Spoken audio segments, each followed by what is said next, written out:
my focus is more getting it in a format that can be grokked by the general public, like a map with segments highlighted and years. Because I think it's very hard for people who aren't as familiar with the road network to look at a sort of spreadsheet view and PCI numbers and figure out what that translates to in terms of the potholes that they face every day. Second question, how are the funds generally allocated? How do you decide which roads to work on next? And I understand that there's a point where if the road deteriorates, it costs much more, and so that's some of the priority. There's a public safety concern when the potholes are huge, when it gets so bad. Can you speak a little bit more to how the planning of allocation works to make sure we distribute across the entire county? Well, I must admit, and if you look through the plan, I do try to do projects in a certain geographical area for every year, just for the cost savings around mobilization, to try to do things to where we're not spread out all over. But I do try to rotate it around. And I must admit that I'm going by road classification, so we only have the 47 miles of major collectors. And then, so that's one class of road that I'm trying to include in the plan. And then I have the classification for urban locals and urban collectors. So I have road classification to look at. But short of that, as far as how I chose to do what first, it is somewhat a judgment call. And I've also said, and it's true, that you could probably say that any one of these first 10 years of projects could be done sooner rather than later.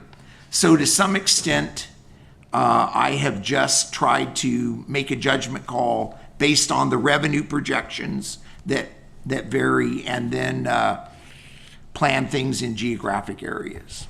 And is there any effort to do traffic studies to, say, before the storms, to see how much traffic is being detoured onto our county roads when the state highways close due to flooding? The Navarro comes to mind, the Garcia. Right. So I get that question a lot. And officially, Caltrans never designates our local roads as detours. The public self-detour. They simply close the road. And when they do that, if you look at their website, they will detour people when the Navarro's closed to Highway 20 between Willis and Fort Bragg. That's their official detour. But obviously, we know the local traffic detours Flynn Creek to Compshucaya.